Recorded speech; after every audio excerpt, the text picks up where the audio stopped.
My next life as a villainess, all routes lead to doom. Volume 1. Chapter 6, Finally, my birthday has come. Time passes ever so quickly. I recall the events of that spring, when I was 8 years of age, and in the blink of an eye, another 7 had passed. I was already 15, which meant that I was of age in this world. 15 was the age where noble children made their social debut. And of course, those with magical affinity had to attend the Academy of Magic, as per the laws of the land. I turned 15 this summer, so in the spring of next year, I too would have to enroll. In addition, the Academy was a boarding school. All students had to stay in its dormitories, regardless of social class or standing. Although students who were particularly important were given their own private rooms and were permitted to take some servants with them. It was a more restrictive life that was nothing like the freedom most were familiar with. Upon enrolling in the academy, the terrifying Otome game would begin. The protagonist, a commoner who was born with the rare aptitude of light magic, would enroll in this academy of magic to walk amongst the nobility. And at this academy, this protagonist would attract the attention of the twin princes, the son of a duke, and the son of a chancellor. They would all be incredibly handsome and popular, and they would all fall for her. Meanwhile, Katarina Clays, the antagonist and villainess in some of these scenarios, would head towards a catastrophic bad end. As I thought back upon these 7 years, it was plain to see that I had put in the utmost effort in avoiding these bad endings. I moved on many fronts, improving my skill with the sword, practicing the applications of my magic repeatedly, ensuring that Keith was never lonely, and advancing my technique in the art of projectile snake toy creation. I did have my successes. For one, I was praised for my swordplay. Keith was no longer withdrawn, and my snake toys grew more lifelike with each attempt. There was, however, one thing that didn't quite go so well, and that was the strengthening of my magic. My aptitude with magic was somewhat lacking to begin with. Although I did increase the capabilities of my Earth Razor spell from 2 to 15 centimeters within a year, that was as far as it went. No matter how much I trained, the wall of Earth did not grow any taller, nor was I able to use any other kind of magic. While I fought against this reality at first, I was soon left with little choice but to accept it. It was most unfortunate, yes, but it did little to change the fact that I didn't seem to have much in the way of magical aptitude. While I was told that my lessons at the academy may awaken some hidden potential within me, a second flowering, so to speak, I personally didn't have much in the way of expectations. And so, my original plan of utilizing my supposedly rare magical capabilities to find a job should I be exiled from the kingdom was jeopardized. There was a possibility it wouldn't work out at all. If so, how would I keep myself afloat? It was during one of these contemplative sessions that one of my servants mentioned something interesting to me. It is common practice for large farming families to employ other farmers to work their fields and whatnot. That's it. My agricultural abilities had drastically improved over the years, and plants no longer wilted with my touch. I had even become reasonably versed in field work. Even if I were to be exiled, I could simply look for a large farming family, get hired, and live on as a farmer. As long as I could find work, I could surely live on. So I continued my magical training, although I did branch off into agricultural studies, in case I really would have to turn to farming for my livelihood. With that, my strategies and contingency plans were complete, perfected. I continued to live on, honing my skills and improving my plans. However, there was one thing that deviated from my plans and predictions. Namely, the fact that all the romantic interests of Fortune Lover had ended up gathering at my abode, and how I seemed to have developed dramatically different relationships with all of them. First there was Jedward Stewart, the third crown prince of the kingdom, and the fiancé of Katarina Clays. Although he appeared to be a fairy tale prince with his blonde hair and blue eyes, he was actually a terrible, twisted sadist. If Jedward fell for the protagonist, Katarina would be headed for a catastrophic bad end without any doubt. While Jedward was completely uninterested in Katarina and hardly had any contact with her within the setting of Fortune Lover, before I knew it, he was visiting my manor every 3 days. I often gave him vegetables and fruits from my harvest, and he would send some snacks and candies my way as a sign of gratitude. It seemed that we were friends. After all, we spent lots of time together. Honestly speaking, I got along really well with Jedward. It was difficult for me to imagine that he would suddenly come at me with his blade drawn, intent on exiling me from the kingdom.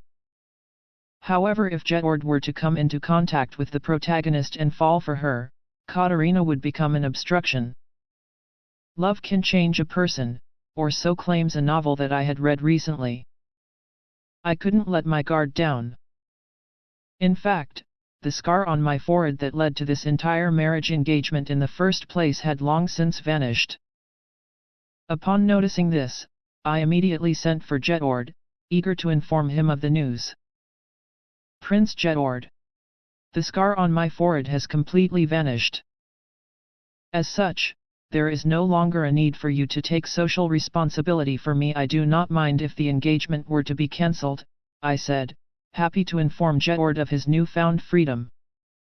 Jedward, however, seemed surprised, his eyes widening for a moment, before his expression was quickly replaced by his usual smile. Is that so? Well then, if you would please show me. Jedward approached me with that ever-smiling face of his. He brushed my fringe aside, almost roughly, and inspected my forehead. And there it was. I no longer had any scars on this forehead of mine. Or so I thought. No, Katarina. There is still quite the scar, from what I can see, Jedward said as he continued to stare at my healed forehead. But I've checked many times in the mirror and helped, too. I muttered, stunned at this turn of events. I would suppose you were both mistaken, yes. A scar yet remains here. Do you not think so too? Jedward said, turning to Anne as he did so. Anne, my personal maid, had been standing next to me all this time. Although Anne had agreed with me that the scar was completely gone only a short while ago, she now nodded her head, agreeing with Jedward. An unexpected betrayal. And so it came to be that the supposedly vanished scar on my forehead was deemed to still exist. Jedward, still smiling, ended the discussion with a single statement. So you see, there will be no cancellations with regards to our engagement. After this event, my mother, who had agreed to the engagement all that time ago, now felt very differently about the matter. Both she and Keith seemed to believe that Katarina could not possibly fulfill the duties expected of a queen. Regardless of their protests, however, my marriage engagement remained untouched to this day. As expected of Jedward, this was exactly how it was in the game of Fortune Lover. The prince was not quite ready to let go of his fiancée just yet, perhaps due to the fact that she was a convenient wall against the endless stream of suitors he would otherwise be presented with. With this, it became clear that I was unable to completely avoid the catastrophic bad end of becoming engaged to Jedward. As such, I decided to bring a sword to the academy for personal protection, along with a completed, most lifelike snake toy. I had yet more work to do, for starters, practicing how to smoothly pull out the snake from my pocket. And then there was the matter of Keith Clays. My cute adopted brother, who had been brought into the family 7 years ago for his impressive magical ability and a potential love interest. Should Keith fall in love with the protagonist, it would all be over for Katarina. A straight line to yet another catastrophic bad end. In the setting of Fortune Lover, Keith, with his flaxen hair and green eyes, was ostracized and alienated by his adoptive mother and sister. His rebellion against such an upbringing turned him into a playboy. And then he would go on to meet the protagonist at the academy, and would be slowly healed by her love, a most troublesome prospect for me, of course. And so I worked hard every day to ensure that Keith never felt lonely. As a result, Keith never became a shut-in, and before I knew it, he was constantly by my side. By the looks of it, Keith was not lonely anymore, so he probably wouldn't fall for the protagonist at the academy. There was, however, one failing in this entire plan. To prevent him from becoming a playboy, I constantly instructed Keith to be gentle and kind to women. I repeated this often. The result was not as I expected. Keith had become a gentlemanly womanizer, for the lack of a better word. He did as his adoptive sister preached. He was gentle and kind to women, which was a great thing. However, Keith did grow as the years passed by, and before long he was no longer the cute, lovable youth he once was. Instead, he had become appealing to the other sex. I, of course, hardly noticed any of this happening. Perhaps it was because I was with Keith all the time, or perhaps it was because I lacked the perceptiveness to be affected by Keith's charms. One way or another, it was far too late when I noticed that Keith had become so charming and attractive that noble ladies were falling head over heels for him. To make things worse, even the servants were affected. He had become a complete ladies' man. While I had managed to prevent Keith from becoming a shut-in, I had instead encouraged his transformation into a gentlemanly lady killer. Right. Alan Stewart. The fourth crown prince, Jedward's twin brother, and yet another potential love interest. With his wild looks, silver hair, and blue eyes, Alan grew up constantly comparing himself to Jedward, nursing a huge inferiority complex which made him hate his brother. At least, that was how it was in the original setting of Fortune Lover. Alan had instead become quite a different person, no longer feeling inferior to Jedward, nor hating him. In fact, while the two didn't exactly get along superbly, they did at least have a functional, cordial relationship. Katarina Claes never did appear as an antagonist in Alan's route, and originally the two should never even have met, but for one reason or another, Alan visited my abode often. Now, having fully embraced his musical talent, he had sent me many invitations to his piano or violin performances, and I would attend these functions with Mary and the rest. We were good friends now. This was strange in the setting of Fortune Lover. Alan never did explore his talents to such an extent. In fact, he was only supposed to do so after he had met the protagonist. I couldn't help but notice that this series of events greatly deviated from the setting and plot I remembered. And then there was the matter of Mary Hunt, Alan's fiancée, and the rival character of the Alan route. Her eyes and hair were a shade of burnt sienna, perfectly complementing her features. She was almost like a doll, a beautiful young girl. In the original setting of Fortune Lover, Mary hardly had any contact with Katarina Claes, much like Alan. However, Mary had now become one of my close friends. While she was reserved and slightly fearful of social interactions when I first met her, she had changed a lot over the last 7 years. She excelled in her studies, and presented herself as an elegant and refined young lady at her social debut a while ago. And also, the allure of her dance steps had recently become quite the conversational topic. If anything, she was the perfect example of what a noble lady should be, and she had become that very image over the years. According to the original setting, Mary was supposed to be deeply in love with Alan. Mary, as she was now, however, didn't seem to think very much of him. While they got along fine enough, Mary never spoke of Alan when we were together, and they didn't seem to be meeting together outside of my manor at all. Was she simply hiding it all because she was shy? Mary was supposedly the image of a perfect noble lady who also had ambitions to become a queen, at least, according to what I recalled of Fortune Lover. But now, she didn't seem to have any interest in entering the royal family. In fact, Mary had started claiming from quite a few years ago that I am hardly suitable for such an important role, that of queen.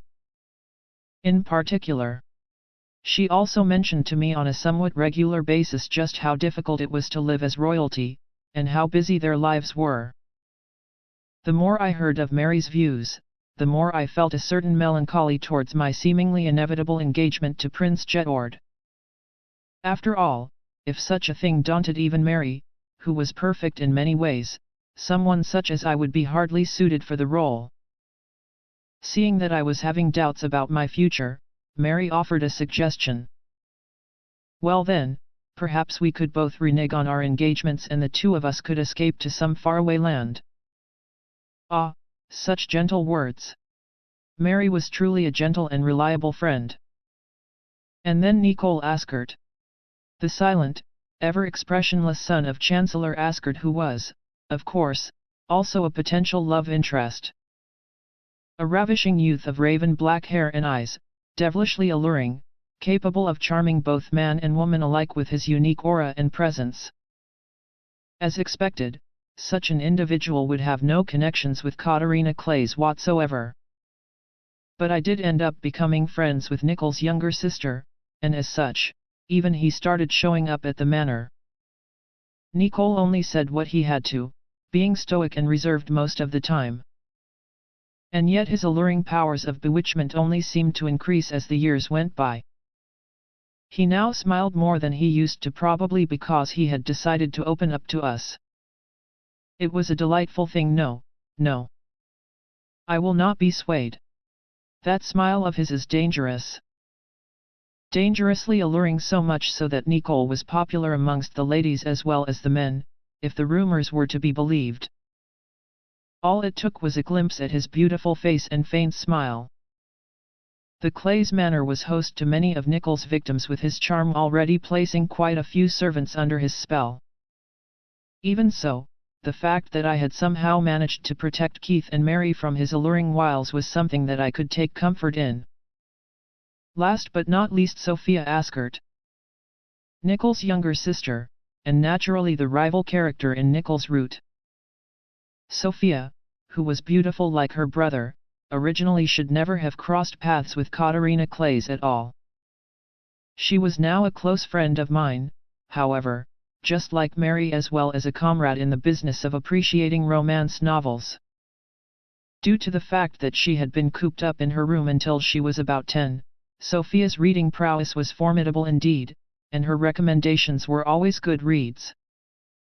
She had the amazing ability to sniff out truly great pieces from the literary sea. I deeply respected her in my heart. She was the true master of romance novel appreciation. Sophia also had great respect for her brother, and often spoke of him in our conversations. My brother is truly an amazing individual. He would make the ideal husband, if I could say so. It was almost as if she had fallen for him. Sophia really loved her brother. At this rate, she would surely be intensely saddened if Nicole ever found someone he liked. If such a time would ever come, it would be my duty as her close friend to comfort her as best as I could. And so it came to be that I, for some strange reason, had formed friendships with these potential love interests and rival characters, and would soon be starting my academy life with them come this spring. At long last, it was my 15th birthday. My social debut party was held at the Claes Manor, just like it had been planned a few years ago. Perhaps it was worth noting that this party was a dance. Not only did I have to greet each and every guest that came through the gates, I also had to participate in the dances themselves. While I was capable enough when it came to physical movement and exercise, I was unfortunately not born with a good sense of rhythm, and always struggled with dancing. I had to undergo a hellish training regimen under the watchful eye of my mother, all for the sake of being able to dance at this birthday party of mine. At least my movements now looked like some sort of dance, but I was deeply unsettled at the fact that I could slip up at any time. And then there was the fact that my escort for the party was Jedward, of all people. I had honestly wanted Keith to do it instead, but was told that it was inappropriate, on account of me having an actual fiancé. While Keith would simply smile and forgive me even if I did end up stepping on his toes, I had a feeling that Jedward would not be quite as forgiving. The more I thought about it, the more sullen I became. I found that I disliked this party now more than ever. Although the party started sometime in the evening, I was preoccupied from the moment I woke with makeup and last-minute checks on my outfit, amongst other things. By the time evening had come around, I was already considerably worn out. A glance in the mirror did show a well-dressed and appropriately made-up young lady, the efforts of many, of course. However, all their troubles did nothing to change the villainous nature of my face. And so I made my way to the venue with Jedward, all dressed up in formal attire, hardly looking like my usual self. After issuing the customary greetings with guests and the like, Jedward led me to the dance hall, as the first dance of the day would be with my fiancé himself. I focused hard so that I wouldn't do anything silly like stepping on his feet. With utmost caution, I danced carefully. "You are most beautiful tonight, Katarina." "Thank you very much." I couldn't help but notice the smitten gazes of the other women around me as the blonde-haired, blue-eyed prince delivered his lines. After all, regardless of how Jedward was on the inside, there was no denying that the way he presented himself was truly a wonderful thing to behold. As a result of this, however, I could feel the concentrated jealousy of the women in this world all directed at me for being his fiancé. Honestly, I wouldn't mind if any of them took my place. If they're that envious, those were the thoughts that flitted through my mind as I continued on with the dance. Katarina. Although I may have said this before, do allow me to say this once more, I have absolutely no intentions of cancelling my engagement with you, Jedward said, smiling as he did so. Jedward said this as we were on the dance floor, even as countless passionate gazes were being directed at him. But of course he would. If he cancelled the engagement now, all hell would break loose. He needed someone like me to ward off his endless wave of lady suitors, it would seem. So. I understand. I should just say this for now. I see. So you finally understand, Katarina. Yes, but if you ever do find someone else you like, Prince Jedward, do inform me right away. I will withdraw from the engagement immediately. Yes, I would never interfere.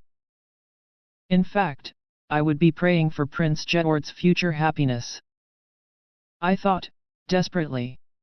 I had to do this much so that I wouldn't be an obstacle, so that I wouldn't be erased sometime in the future.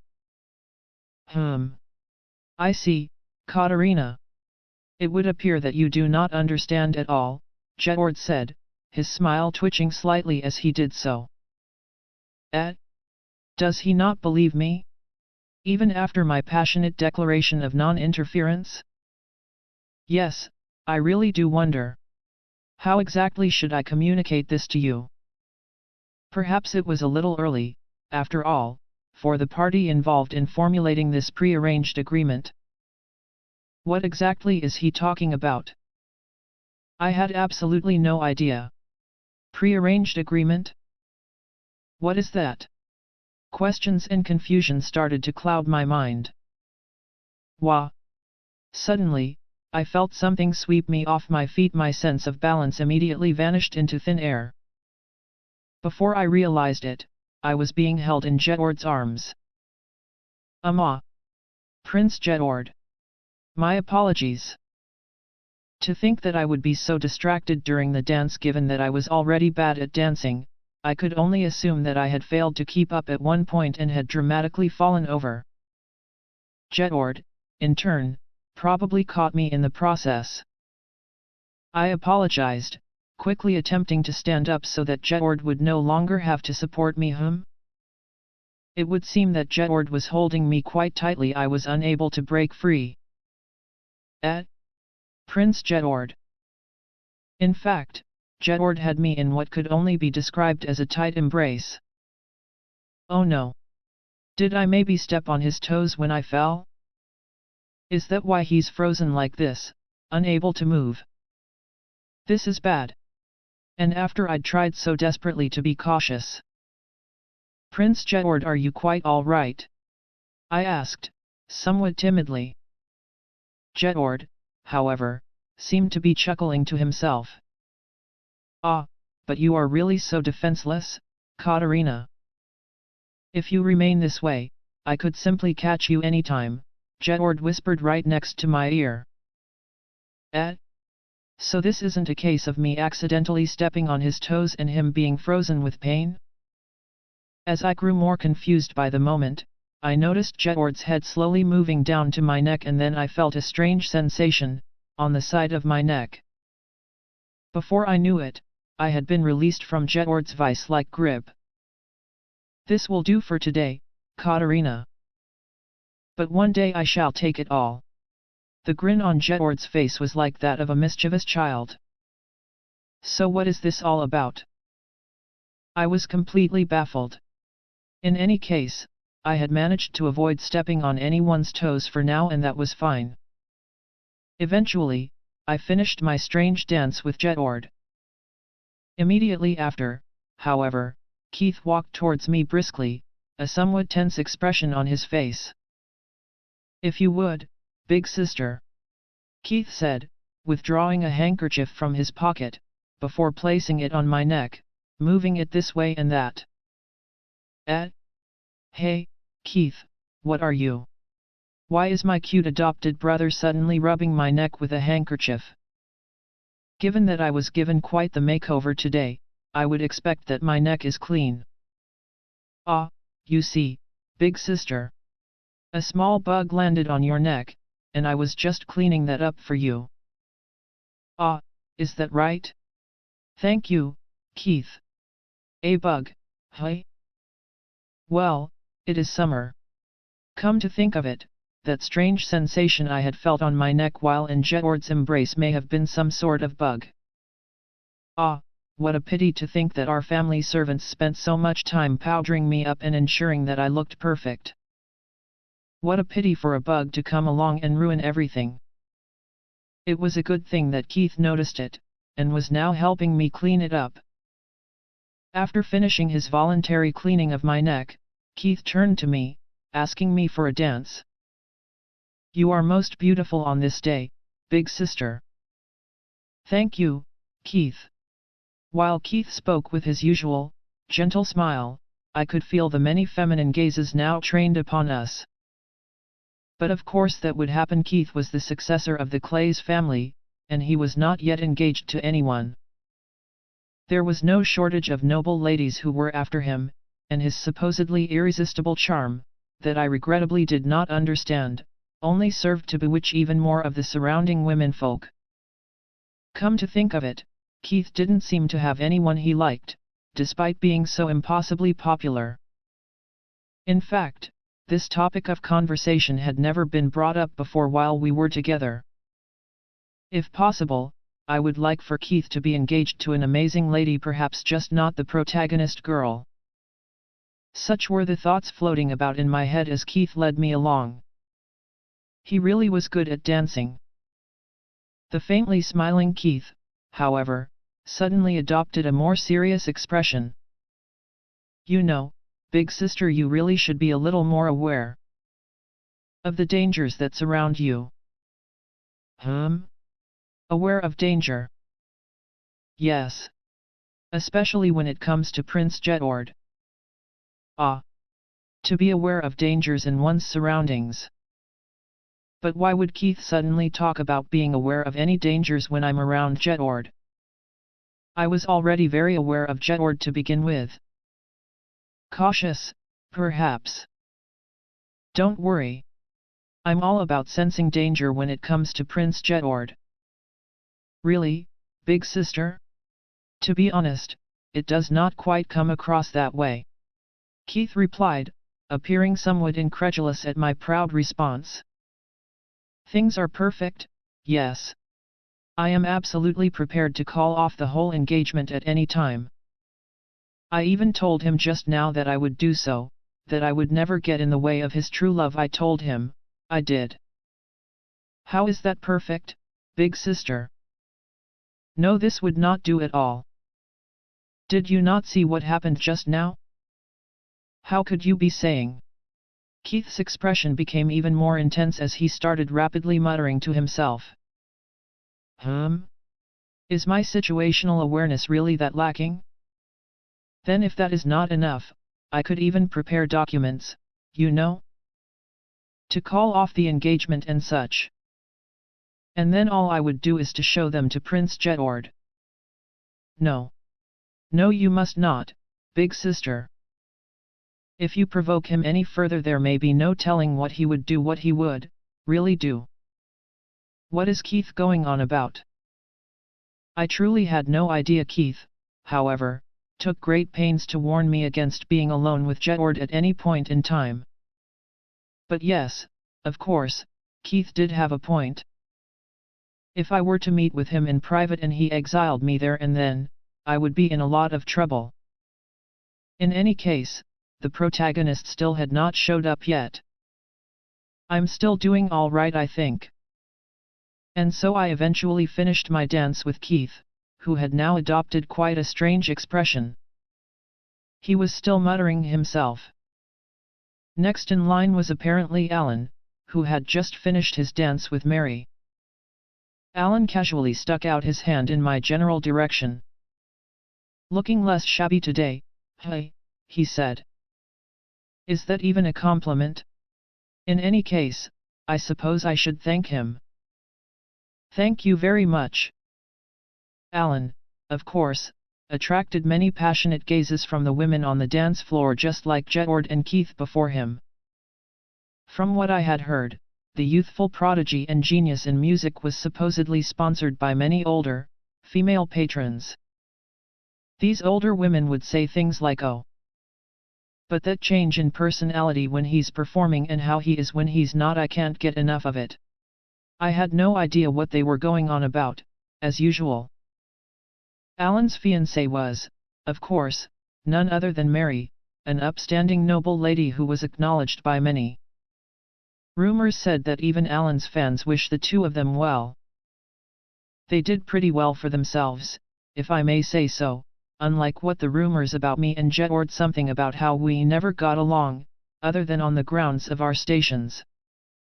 While Alan was a lot more brusque and rough in how he was leading the dance compared to Jedward or Keith, he truly was a genius of music. His sense of rhythm was impeccable. The elegant movements were in stark contrast to how Alan usually was. He now seemed more like an adult than ever. Is this the difference in demeanor that the older ladies were speaking of? Probably not quite. This was all a bit much for me to understand. Maybe I will when I get a bit older? Well, technically I'm mentally 17 or so, and then there's the fact that I'm now 15, so I'm adult enough, no? Maybe it's just my body limiting my consciousness. Yes, it has to be that. There's no way I could be a hopeless child who will never grow and mature. Yes, Katarina, let us just believe in that, I thought, encouraging myself to the best of my ability. Oi, you, what's with this spot on your neck? Alan asked, as if noticing something. On my neck. On the side, right here. It's a little red. Ah, that. Well, I was bitten by a bug just now, unfortunately. A bug? A bug indoors? Yes, it is by no means a completely sealed space. It probably crawled in from somewhere. Is that so? Is this bug bite of mine so eye-catching? I had to make sure to apply some sort of bug-warding spray the next time I attended any kind of dance party. Actually, did this world even have bug sprays of any kind? Even so, you really do look different than usual. Alan said as he took a good look at me. Yes, my family's servants spent the entire day doing me up and tidying my hair and all that. Even I couldn't help but think that the servants were exceptionally skilled the first time I looked into that mirror.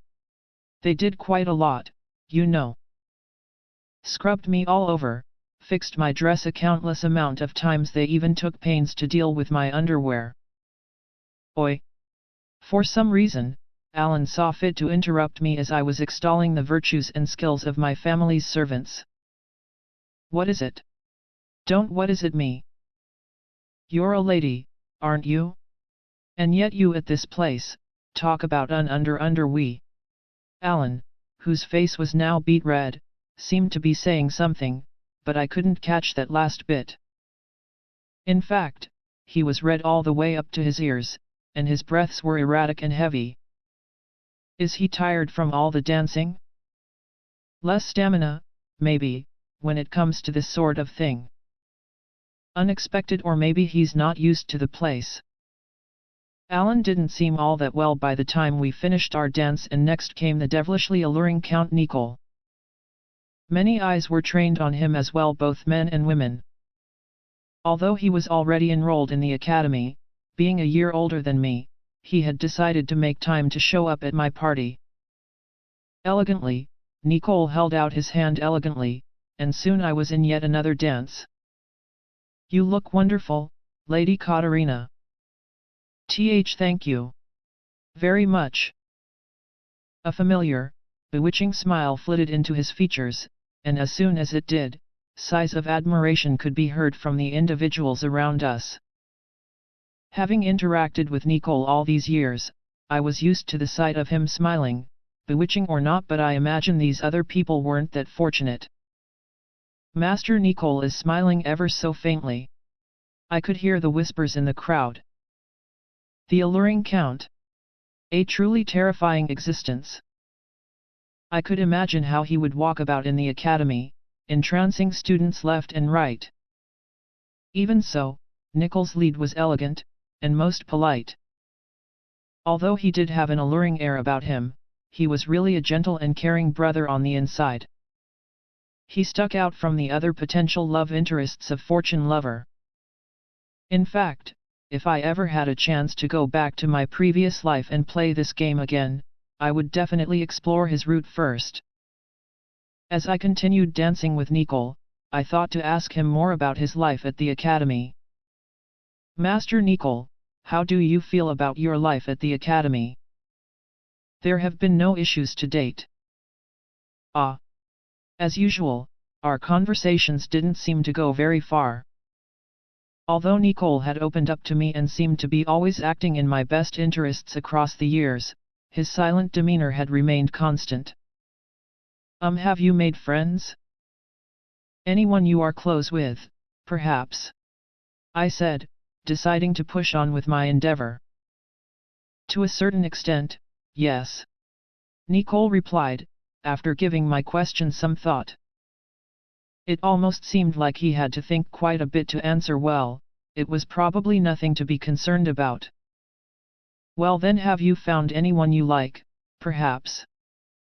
Although Count Nicole was an impossibly alluring individual, charming men and women alike, I had not once heard rumors of him expressing romantic interest. This was the perfect chance for me to ask more questions for Sophia's sake, too, since she did love her brother so much. I had asked my question somewhat casually, but... Did Nicole suddenly just go silent? Was it a question I shouldn't have asked? What should I do? What should I say next? I started to panic. Yes. I have, said Nicole abruptly.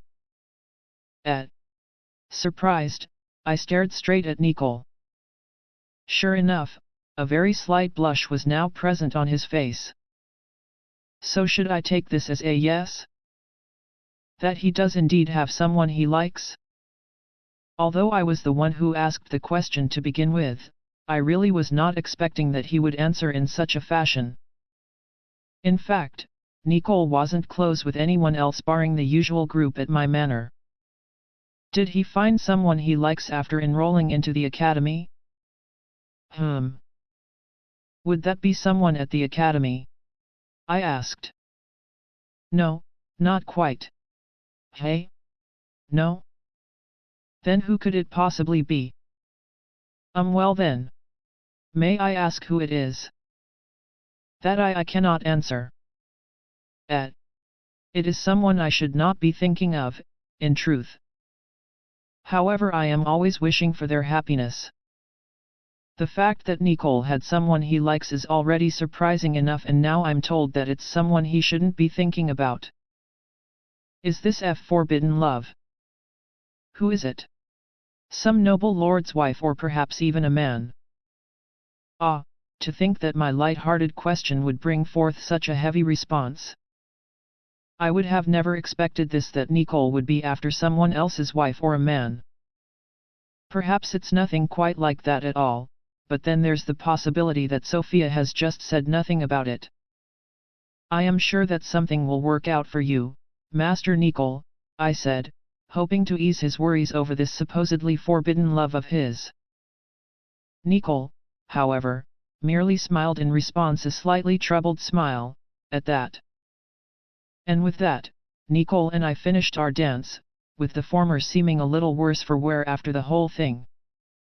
Mary approached me with a smile almost immediately after.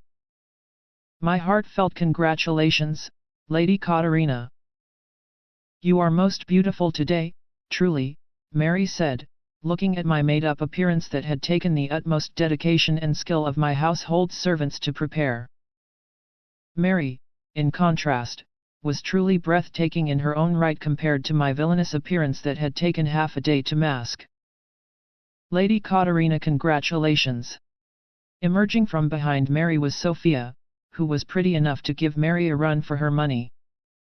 With these two by my side, and yet everyone telling me how beautiful I look all this time, maybe I am somewhat pretty after all. But alas, that was when I caught myself engaging in these silly thoughts. Yes. Good that I shelved those thoughts quickly. If I kept that up, I would have gone off and did something silly again. If I were a man, I would be able to dance with you too, Lady Katarina. Mary said as she adorably puffed out her cheeks in exasperation. I would have liked to dance with you too, Mary, I said with my best smile. Really? Well then, perhaps we could dance later in secret. Suddenly, a most audacious suggestion from my friend Mary. Well, sure, but I don't quite know how to lead a dance. If I were dancing with Mary, my mental image suggested that I would be the one doing the leading, typically the man's part. Unfortunately, I was hardly capable of such a thing. In fact, it was already considerably difficult for me to get the lady's part right in the first place, however. Not to worry, Lady Katarina. I had prepared myself should such an event come to pass. I know the gentleman's dance steps too. Ah! As expected of Mary, a shining example of the ideal noble lady. To think that she is capable of even leading the dance, she really is on another level. While I didn't quite understand what Mary meant by her preparations, I could only assume that she spent her days preparing for a wide variety of activities in general. Well then, perhaps we could, after all this, in secret. I said. I supposed two girls dancing in the midst of all these guests would cause some gossip. It would be better for us to have our fun towards the tail end of the party. Yes, I would be most glad to, Lady Katarina, Mary said, beaming. However, a voice of dissent soon rose from next to her. I want to dance, too. For some reason, Sophia was sulking quite intensely where she stood. Did Sophia want to dance with Mary, too? I suppose she could have her turn after Mary and I were finished. And so Mary and I had our dance towards the end of the party. In fact, Mary was very good at what she did.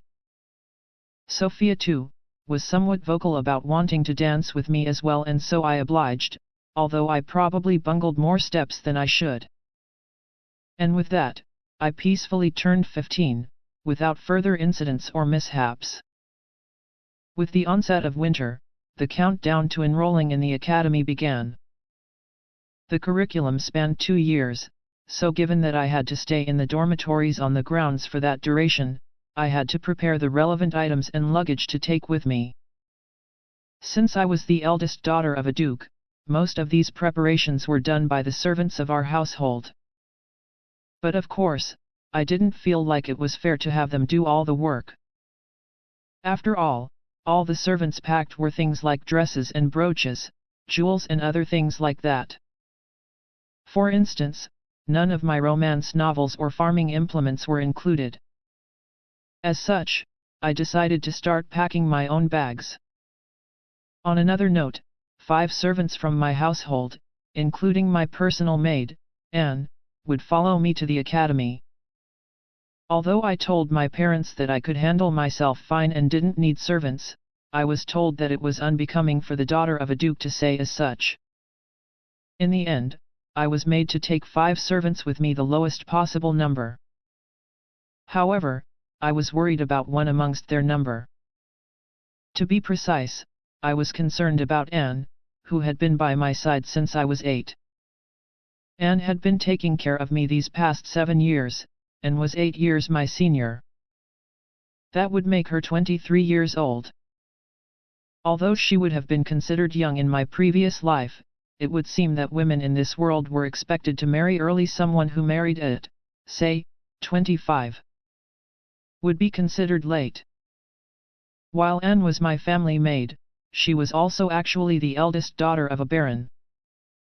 Apparently the lower-ranked aristocrats and nobles of this world sent their daughters off to higher noble houses to learn the ways of the world while earning their keep. So many of these less noble families had the habit of sending out their eldest daughters to serve as maids, a sort of internship, I suppose. Accordingly, many maids in my personal entourage came from such backgrounds. As expected, they were quite the noble ladies, evidently raised with care. For instance, they screamed when I climbed trees, and promptly passed out when I caught snakes. As a result, most of these maids didn't last very long at all, and quite a few of them had to leave our service. My mother, of course, gave me quite the earful every time it happened. Amidst all that, however, Anne, who always remained by my side with her little snippets of advice and criticisms, was a truly important person to me. The message from Anne's family actually arrived a few years ago, one discussing her marriage. This made me panic, of course. If Anne left her position, yet another new maid would faint upon witnessing me climbing trees and the like. I couldn't picture how my life would be without her. And so in my panic, I did the first thing that came to my mind, which was to approach Anne's father, who had arrived at the manor to bring his daughter back for the marriage. I dramatically lowered my head and pleaded desperately, "Please, I need Anne by my side, I absolutely do." Upon witnessing this, Anne's father was stunned, his expression frozen. And yet, I did succeed in convincing Anne's family to allow her to remain with me. Perhaps pleading can pay off after all. In other words, I had successfully cancelled Anne's wedding arrangements. When my mother found out about the entire affair, I predictably got into my fair share of trouble. Anne, however, simply laughed and forgot about the whole thing. And so I ended up accepting Anne's kindness for what it was, and I had her stay with me all this time. Anne was now 23 years of age, however, and even I felt bad about making her stay this long. As such, I decided that Anne would return to her estate after I enrolled into the academy. Or at least, I thought that would be the case. If I were gone, young miss, where would you find someone who would take care of you? Of course I will be accompanying you to the academy, Anne said. Honestly speaking, I was overcome by a feeling of deep unease when I thought about having to go to the academy alone without Anne by my side, and slowly waiting for any catastrophic bad ends to creep up to me. So in the end, I humbly accepted Anne's kindness once more, and agreed to have her accompany me on my travels. Thank you, Anne. Truly. Young miss, if I may ask, what exactly is this? Anne asked as she pulled out some gardening overalls from my pile of luggage. Ah, that? My gardening overalls, of course. Gardening? Young miss, correct me if I am wrong, but do you intend to grow crops and till fields in the academy as well? But of course, Anne. After all, if I stop farming and gardening for 2 years, I'll never become a good farmer, I replied, full of confidence and vigor. Anne, however, looked as if all the strength had been sapped from her being at once. But young miss, why would the daughter of a duke ever become a farmer, of all things? Just in case certain cases comes to pass, Anne. And what exactly are these cases? Please, young miss. Do not tell me that you intend on bringing your hoe as well. Yes, that too. After all, there is no guaranteeing that I'll be able to find one at the academy. Please, young miss. Anne and I went back and forth like this for quite a while, with me trying to put the relevant items in my suitcase, and Anne actively preventing me from doing so. As winter's end came to pass, the waking breaths of spring slowly approached. My name is Anne Shelley. I was born in the rural outskirts, to the family of a baron. At 15 years of age, I was sent to the Clays Manor to learn the ways of the world. It was there that I became the personal maid of Katerina Clays, the only child and daughter of the Clays family. When I first met with Lady Katerina, I recalled her having quite the cute face. Her upward slanting almond-like eyes, too, contributed to a certain look of determination about her. As expected of the daughters of most noble families, Lady Katerina was very spoiled, and had a selfish, arrogant personality. A few months into my service, however, Lady Katerina tripped and fell during a walk at the royal castle grounds, and most unfortunately hit her head on a rock.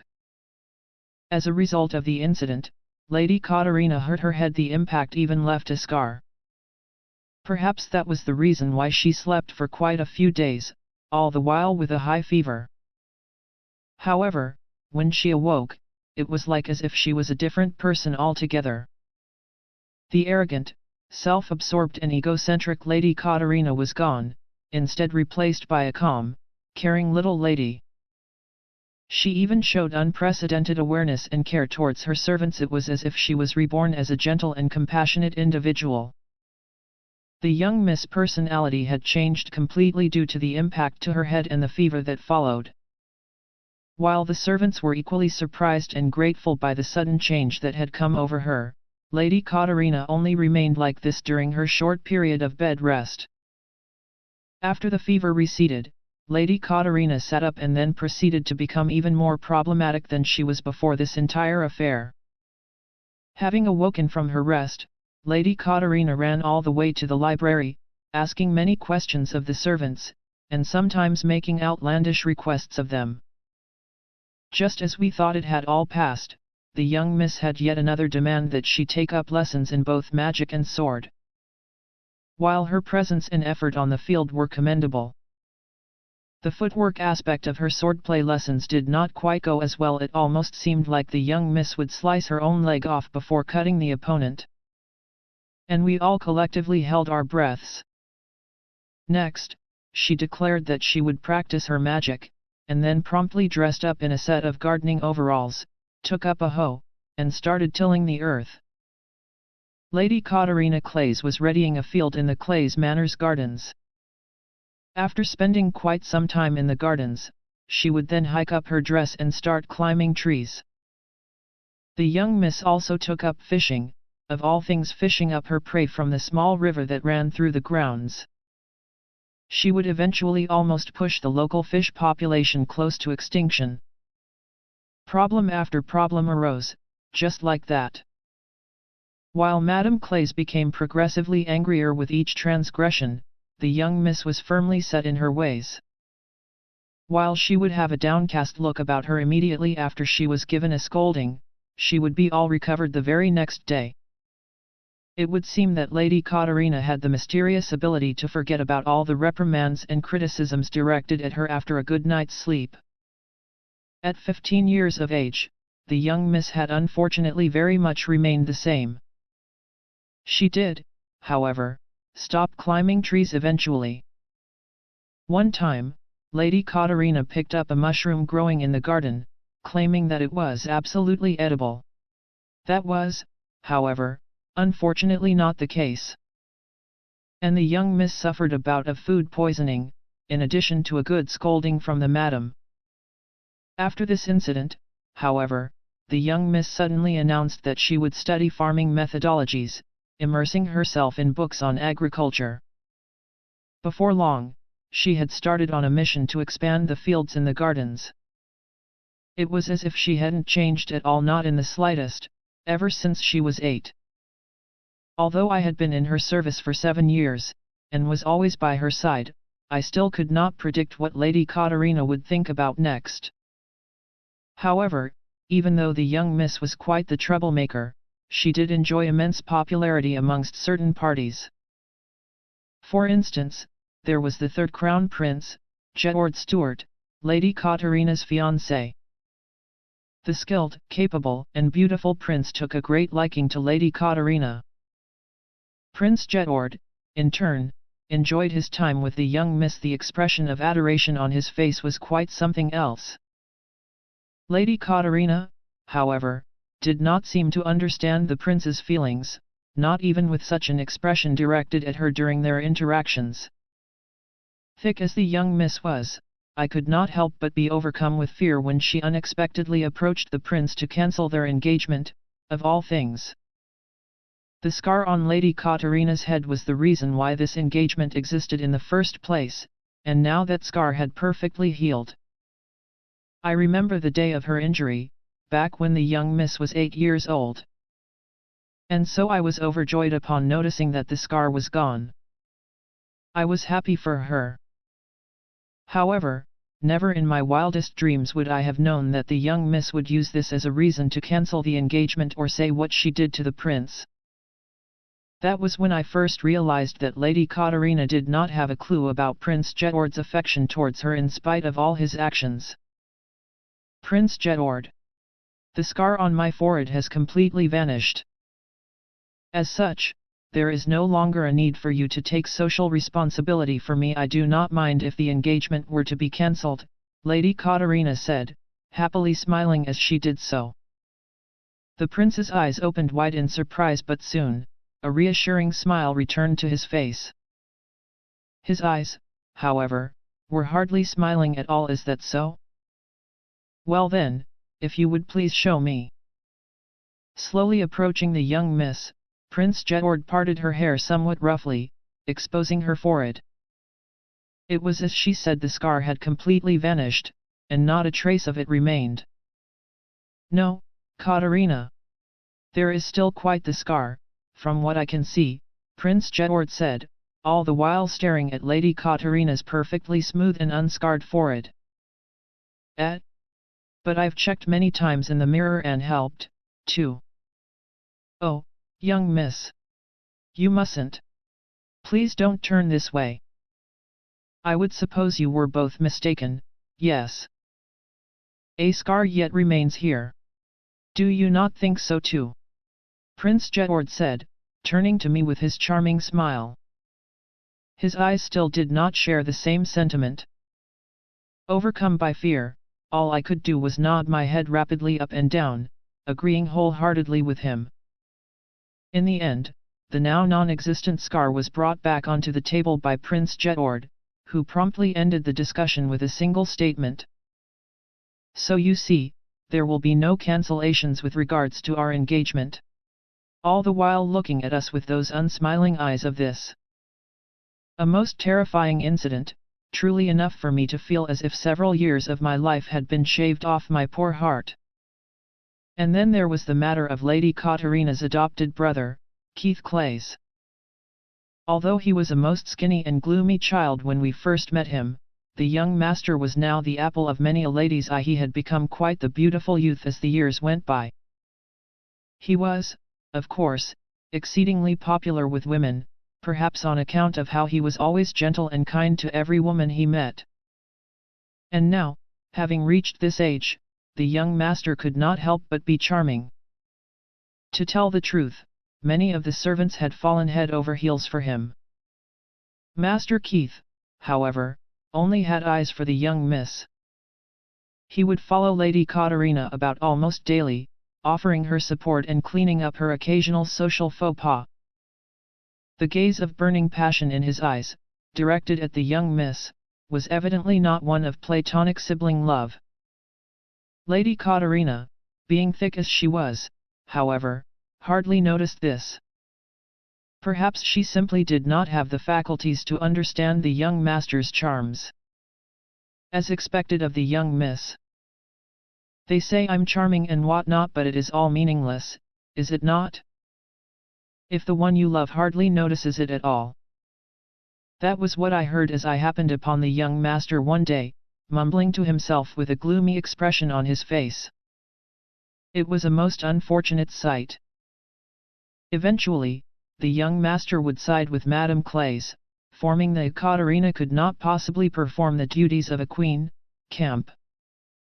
Try as they might to cancel the engagement between Katarina and Prince Jedward, however, their efforts have not yet borne fruit.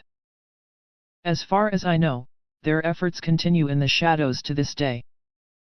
And then there was the fourth crown prince of the kingdom, Alan Stewart, the twin brother of Prince Jedward. He, too, only had Lady Katarina in his eyes. He was said to be a genius of music, and possessed great talent for the art. As such, the invitations for Prince Alan's many performances drew steadily multiplying crowds. Such were the desires of the masses to listen to his music. The prince would invite Lady Katarina each time, without fail. There was an unmistakable gleam in his eyes' favor for the young miss, surely, when he looked upon her. The one fault with Prince Alan, however, was the fact that he was almost as thick as the young lady herself. For 7 long years he stared in her general direction and yet had no self-awareness of it at all. The sight of the prince, who obviously had feelings for Lady Katarina, not understanding his own feelings, was quite sad to behold. While I was originally exasperated, I now felt some pity for his situation. However, I did understand that this wasn't just a matter of Prince Alan being particularly thick. Those who already had an eye for the young miss, such as Prince Jedward and Master Keith, set about ensuring that Alan would never notice how he himself felt. Of these individuals, the most skilled amongst them had to be Prince Alan's fiancée herself, Lady Mary Hunt. To Prince Alan, the entire reason why Lady Mary was here was so that the young miss would not take the prince for herself. The truth, however, was the opposite of that. After all, Lady Mary Hunt herself was a woman after the young miss' heart. Prince Alan's fiancée, Lady Mary Hunt, had changed drastically since her first meeting with the young miss. While she was originally shirking and shy, her name had spread far in noble society these 7 years, and she was heralded as the very image of a noble lady, a far cry from how she used to be. That very same lady, however, really did have quite the thing for the young miss. If I had to describe it, Lady Mary had no qualms about cancelling the young miss' engagement with the prince, and then dragging her to some faraway place so she could have her all to herself. That was how deep it went. Lady Mary's plan had begun quite a few years ago. At that time, she announced to the young miss that she was not capable of being queen. I am hardly suitable for such an important role, that of queen, in particular. This filled the young miss with unease. After all, even the most perfect noble lady now had reservations about the entire affair. Upon hearing that, the young miss eventually echoed those sentiments, announcing that, then it would be impossible for me, too. What am I going to do? Lady Mary's response to the young miss' unease was swift. Holding her hands, she smiled gently, saying, "Well then, perhaps we could both renege on our engagements and the two of us could escape to some faraway land." At first, I had assumed that this was all some sort of joke until Lady Mary started detailing the tools used in this grand escape. It was then that I understood just how serious she was. To phrase it simply, Lady Mary Hunt was absolutely serious and willing to cancel both engagements, sweep the young miss off her feet, and carry her to some faraway foreign land. Lady Katarina, being as thick as she was, hardly noticed Mary's feelings. Even now, she speaks of Lady Mary as a friend, with a warm smile. Ah, Mary is truly a gentle girl. And with this, her adopted brother, the twin princes, and even the noble lady engaged to one of the princes are now after her affections. The young miss, of course, knew absolutely nothing about all this.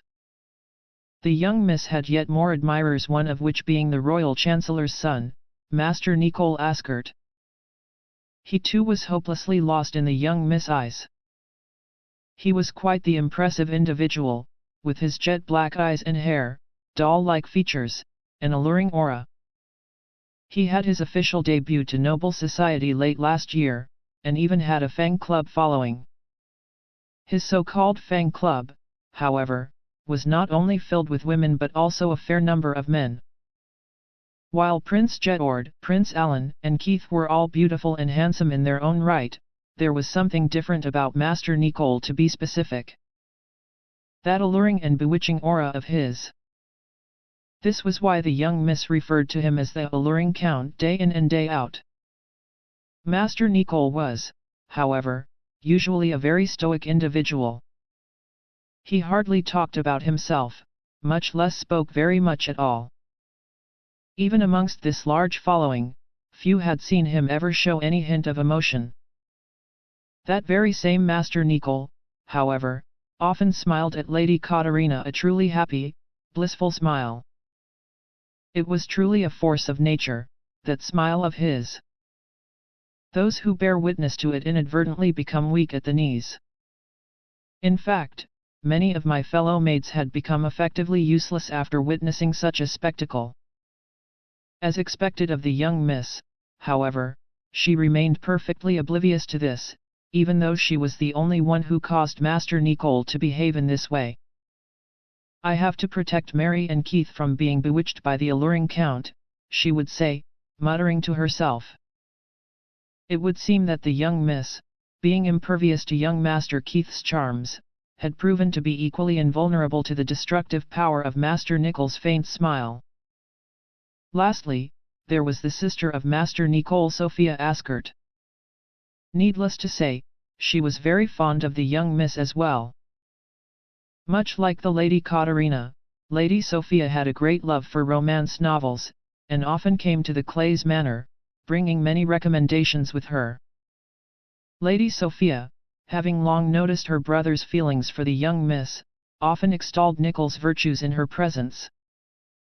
As expected of Lady Katarina, however, she hardly understood Sophia's motivations for doing this, and quickly attributed it to her love for her brother. And just like that, many people began to gather around the problem child that was Lady Katarina. Much like Master Keith, the young miss was very much a subconscious charmer. And young miss had more than just friends of the noble variety. Even the difficult and usually reserved head gardener, Tom, seemed to enjoy himself in Lady Katarina's presence.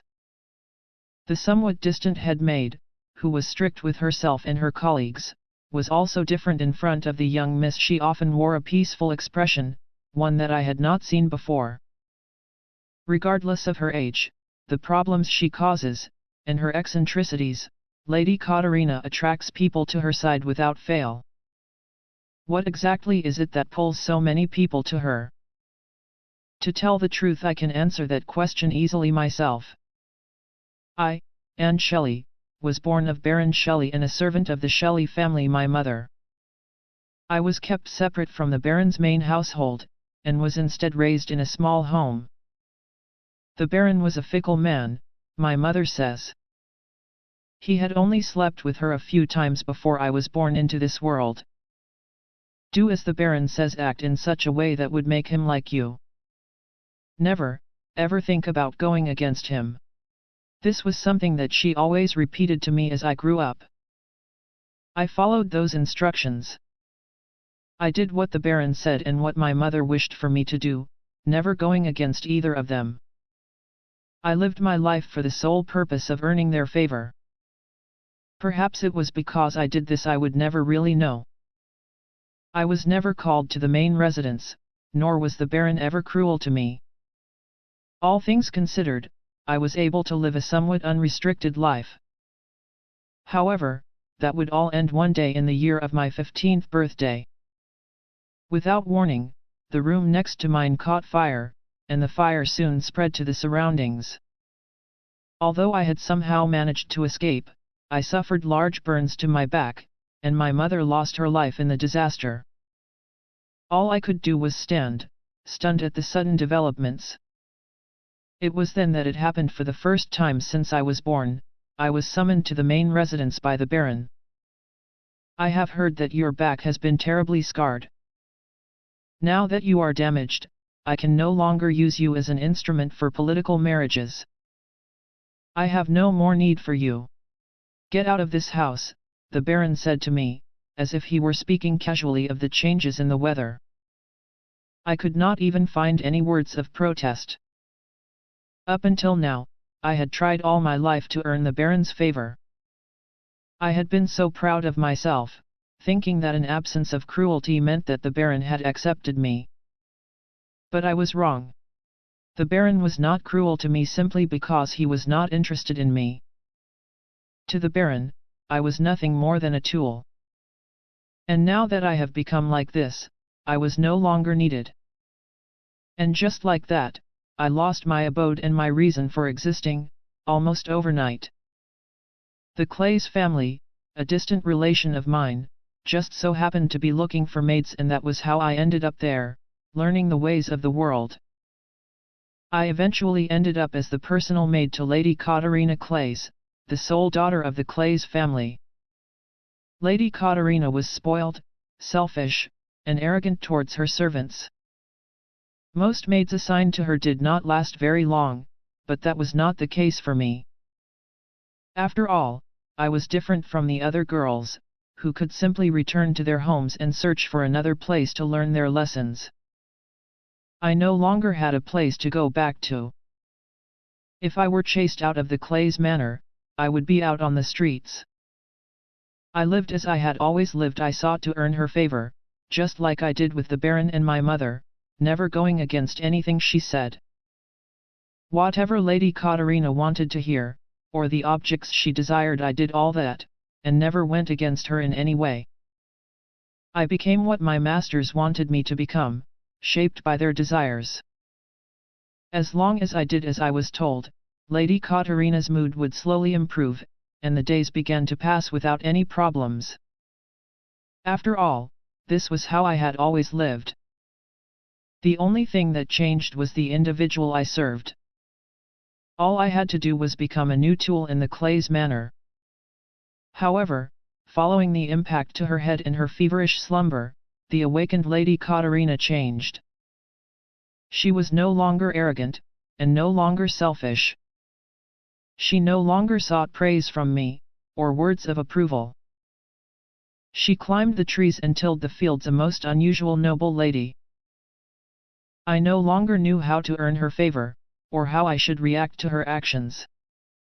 Having lived my entire life telling people what they wanted to hear, and being what they wanted me to be, I found myself at a loss. I had no real will of my own. And so, as I remained lost in thought about how to interact with this suddenly changed Lady Katarina, I realized that I soon began to speak on my own accord. Although I no longer was full of praise for her, nor did I affirm everything she said and did, Lady Katarina was never cruel to me. I found myself slowly starting to respect her. For the first time in my life, I received a birthday present. A sheaf of paper tickets with the words "shoulder massage ticket" written on them in somewhat messy letters. And wooden carvings of a strange, unidentified life form. All these were gifts from Lady Katarina, handed to me every year, and I kept all of them packed away safely. The days I spent serving the unpredictable Lady Katarina were exhausting to say the least. However, compared to those 15-odd years that I spent living in that small house, this was something I could never have dreamed of. Impossibly bright, vibrant, and happy days. I want to stay by Lady Katarina's side for as long as I can. I no longer remembered when I started thinking this way. After spending a few years in the Clays family, a letter arrived from an individual who had not contacted me all this time, Baron Shelley. The letter was curt: "Your engagement has been arranged. Return to the estate at once." All the color drained from my face. Engagement? Even though I was told that I am no longer useful as an instrument for political marriage because of the burn scars on my back? Before, I would have rushed back to the estate immediately after receiving such a letter. I was just a tool. A tool that could not dream of going against its master, the Baron. However, I was no longer the girl I was before. I wanted to stay here. This was why I had ignored the letter until Baron Shelley himself showed up at the Clays Manor. Seated in the room I was summoned into was Baron Shelley, seated and unchanged, looking exactly as he did all those years ago. I found an eccentric, you see. Someone who has interest in you, regardless of the damage. Since you did not seem to understand my summons, I have personally shown up, to bring you back, of course, the Baron said. His twisted expression seemingly suggesting that I thank him for his efforts. The individual that I was engaged to had many bad rumors swirling around him in noble society of Viscount with more lovers than one could count with both hands.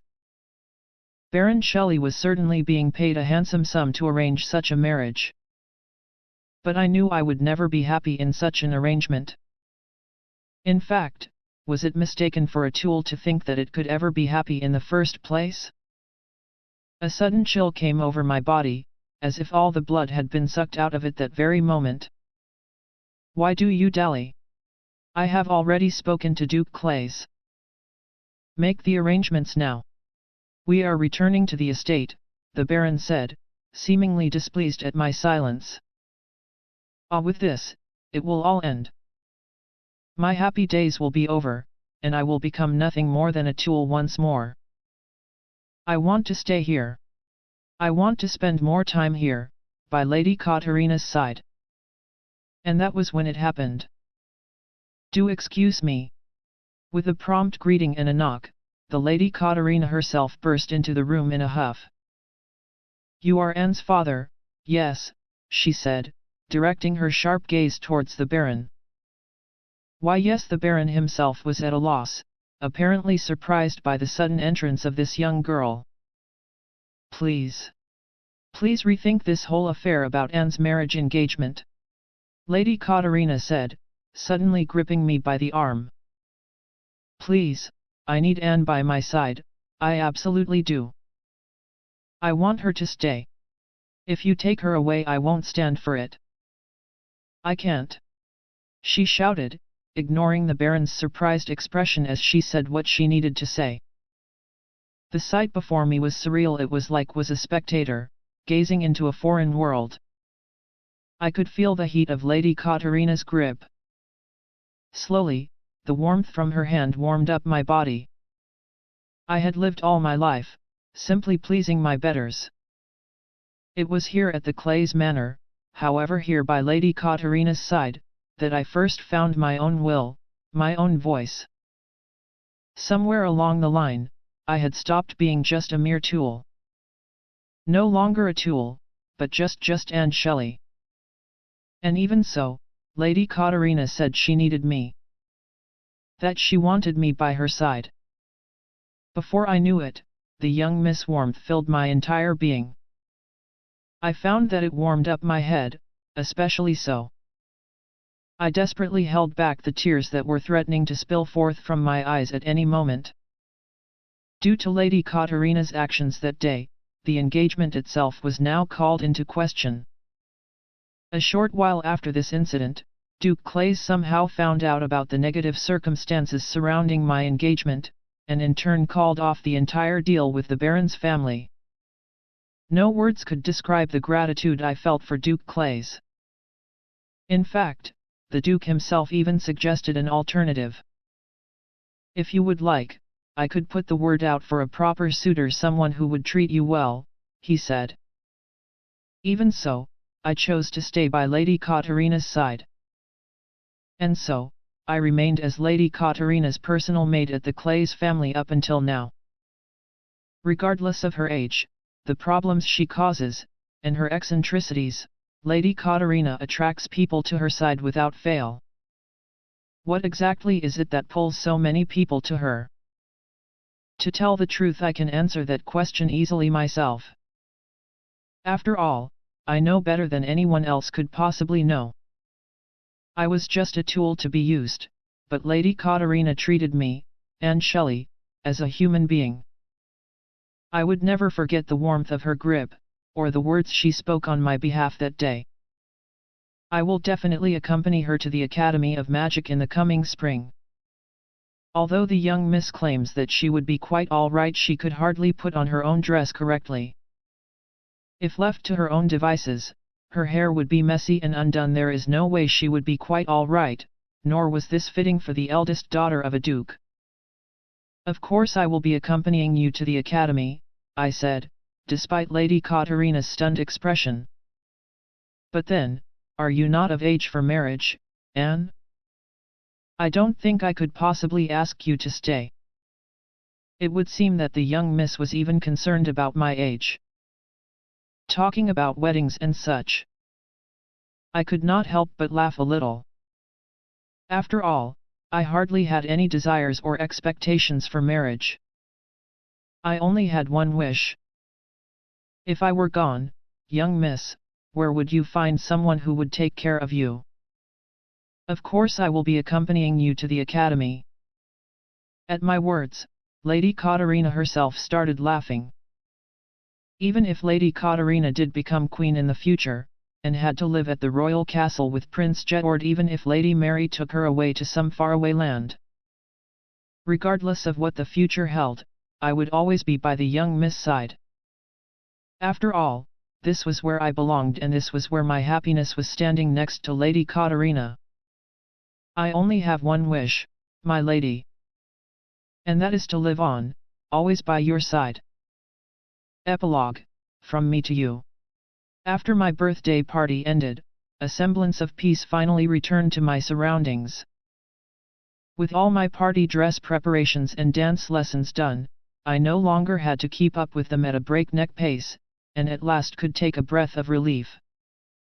In fact, I had it in my mind to tend to the fields that I had left alone for quite some time until I would. For the first time in a while, I put on my overalls, and with my bandana and all, I walked out to the fields in full farming gear. To prepare for this year's summer harvest, I had intended to scatter the fertilizer that Jedward had given to me for my birthday. Keith was here as well, as I had asked if he could assist with the fertilizing. As we were about to get down to it, Jedward himself showed up. "Hello, Katarina. I see you are hard at work today as well." "Ah, yes, Prince Jedward. Thank you for coming to my birthday party the day before, and for your birthday gift. I wanted to set about using the fertilizer you gave me immediately." "I see. I am glad that you were able to put it to good use so quickly.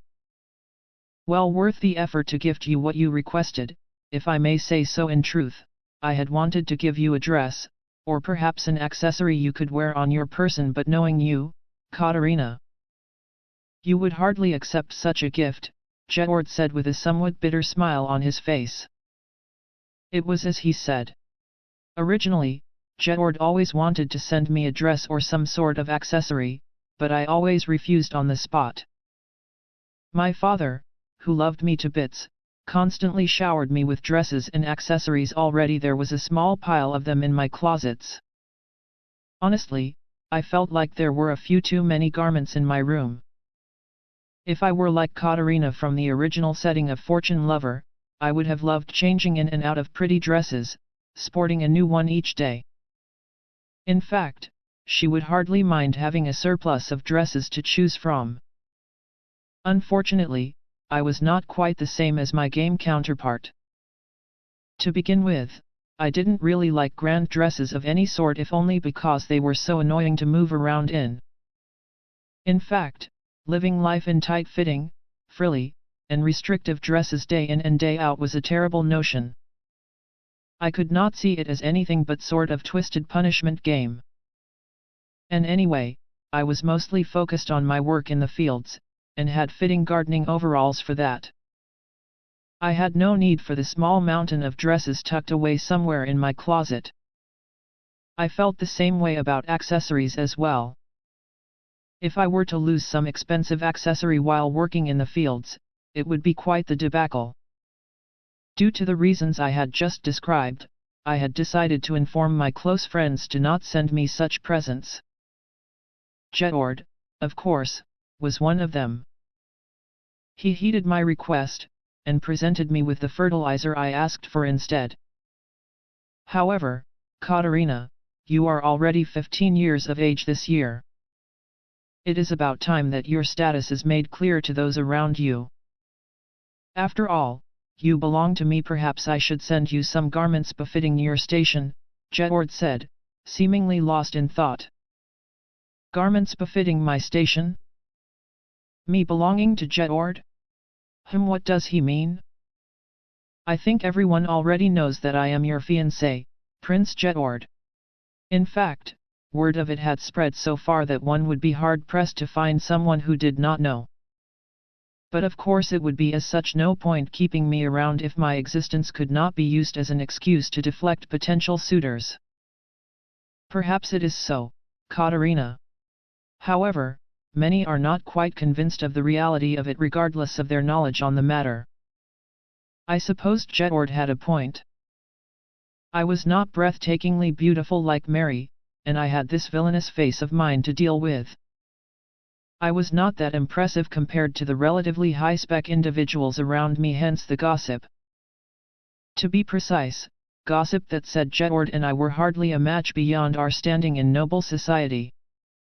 I, however, hardly wanted to challenge their perceptions, much less convince them. In fact, if anyone had wanted to take over my position as fiancé, I would have welcomed it wholeheartedly. Even so, I couldn't just tell Jedward to his face something like, "Being your fiancé is quite the bother. Could we change it up?" Instead, all I did was smile vaguely. It was with this very same smile that I turned to Jedward now, hoping to somehow resolve the problem. "What exactly is it that you are doing?" Keith said, coming between me and Jedward with quite the intense expression. Does he feel left out because I didn't include him in the discussion? Hello, Keith Clays. To come between two who are engaged and interrupt their rendezvous, quite the tactless maneuver, no? And what is it with that intense expression of yours? Hardly fitting for your pretty face, Keith. Unfortunately, Prince Jedward, it seems like the only one who thinks of this meeting as a rendezvous is you. To answer your question, I have adopted this intense expression in place of my big sister. After all, she has absolutely no sense of danger, especially when it comes to particularly nasty bugs. A nasty bug, you say? I wonder who that could be. A most unscrupulous individual who engaged in most questionable acts in the middle of a dance party, Prince Jedward. Is that right? I, for one, have no idea who that could possibly be. You dare say that with those very lips? But of course, Keith. After all, she is my fiancée. Exactly how questionable is it to leave your own mark on something that belongs to you? And who is it that you say belongs to you? Big sister is still a fiancée at this point in time, nothing more. It would seem like Keith and Jedward have started a heated discussion in a subject matter that was foreign to me. Is this how it feels to be left out of discussions? Indeed, it is quite a lonely thing. I suppose I should start working the fields on my own, then. Such were the thoughts that passed through my mind as I embraced my newfound agricultural exile. Lady Katerina. Turning around upon hearing a familiar, bright voice, I caught sight of Mary and her vibrant smile. Following close behind her were Sophia and Alan. Did you all decide to come visit together? Although they were a common sight on the grounds, it was somewhat rare for my friends to visit in groups. Yes. I invited them, you see. You did, Mary? Yes. I had heard from Master Keith that some questionable events came to pass at the recent dance party. I felt that it would be prudent to strengthen our defenses, and there is strength in numbers, so I invited Lady Sophia. Prince Alan came too. What exactly happened at the party? I had no idea what they were talking about at all. To think that Keith would choose to not tell his older sister, but instead inform Mary about this whole development. I really have been excluded, haven't I? I suddenly feel so lonely. Also, Mary just bringing Prince Alan along like that for such a thing seems a little absurd. Well, it seems like Alan himself doesn't mind, so I suppose that's all fine and good. But honestly, recent developments have really gone against what I knew of Fortune Lover. On another note, Lady Katarina, did you enjoy the books that you have been gifted for your birthday? Ah, that's right. Lady Mary, Sophia, Prince Alan. Do allow me to express my heartfelt thanks for your wonderful gifts. The books were so interesting that I already finished one volume before I knew it. Alan, Mary, and Sophia had come together to select quite a few amazing books for my birthday. Mary and Sophia did most of the work, of course. In fact, Alan hardly knew what to send me each year, and before long had decided to simply follow Mary's choice on the matter. This year, Mary had decided on a book as a gift, and had then apparently approached Sophia, who more often than not gifted me with a book each time. The two came together and had a discussion before choosing this year's gifts. That was what I gleaned from the developments, at least. I was more than satisfied, of course, to receive so many highly regarded literary works as presents. I am glad that you are happy with your gifts, Lady Katarina. As I expected, something that remains in one's hands is much more fitting as a gift. At least, when compared to something that simply disappears into the soil. And would that be a jibe directed at me, Lady Mary Hunt? Jedward, who had been locked in a heated argument with Keith mere moments ago, apparently decided to join this discussion upon noticing Mary's presence. Oh, if it isn't Prince Jedward. I did not quite see you there. I hope you are well, Mary said, curtsying in an impossibly elegant way. As expected of Mary, truly a lady amongst noble ladies. I would do well to learn more from her. Upon seeing her elegant greeting, even Jedward couldn't help but break into a smile. Ha ha! Surely you jest, Lady Mary. I heard you loud and clear. It would seem like you are here with the express purpose of disturbing my and Katarina's private time. Oh, was I a disturbance? Do pardon me. All I wanted to do was spend some pleasant time with Lady Katarina. Lady Mary, are you not my brother's fiancée? Perhaps you should be sharing some pleasant time with Alan instead, no? But of course. That is why I have invited Prince Alan as well. Appearances, yes. Ah, Lady Mary. To think that you were so lovable in your younger years. It would seem that your personality becomes more and more interesting, with each passing year. Oh? It is an honor that you think so highly of me. However, I would still not be able to rival someone like you, Prince Jedward. But alas! You are merely being humble, my good lady. It seemed that Jedward and Mary had now gotten into their own intense discussion. In fact, Keith had started cheering for Mary at some point. Do your best, Lady Mary. Alan, however, seemed puzzled upon hearing his name. Appearances. Again. I'm excluded from this discussion. Did all of you not come to my manor to spend time with me? To make things worse, they're all talking about difficult things I could hardly understand. I have never felt more lonely than this. All this loneliness was starting to make me sulk. On another note, Lady Katarina, what did you think of my brother's gift to you?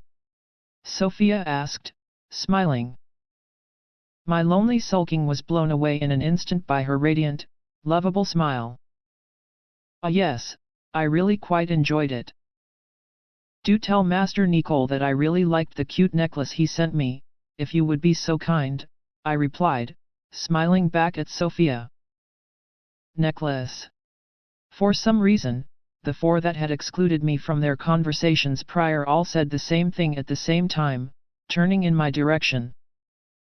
And then, Katarina. What exactly is this necklace? But you are not fond at all of accessories, big sister. Did you not reject all such gifts? Yes, yes. Something that is worn could not possibly be used, and so you would never accept it, Lady Katarina. Was that not the case? Oh. Actually, I heard from Mary that it was something like that. Everyone in the garden was seemingly overcome by surprise. But yes, that was exactly it. I had no interest in accessories and dresses, so I turned them all down. However, actually, it was a necklace that was featured in one of the stories I read, you see. So I was quite happy to receive it. Also, it had no gems or anything like that, hardly stuffy at all, so I happily accepted it. That's right. Nicole's birthday gift to me was none other than the necklace that a favorite romance novel protagonist of mine wore. Although I had no interest in accessories whatsoever, my otaku tendencies meant that I was particularly weak to items that showed up in the books and stories I read. It's just like that one character. I would say, becoming all excited about it. I actually like it so much that I have it on today as well, under my gardening overalls. Saying so, I lowered my collar ever so slightly, showing the necklace to my gathered friends. For some reason, all of them instantaneously adopted similarly intense expressions. Ah, as I thought, I suppose it's a social faux pas to wear accessories like this under farming attire. Phew. I was the one who gave my brother the advice, Lady Katarina. After all, he's the only one who's a year older, and he is always away. It's not very fair, you see, Sophia said, smiling innocently as she did so. Upon witnessing her smile, my other four friends stood silently, and for a while, seemed resolutely rooted to the spot.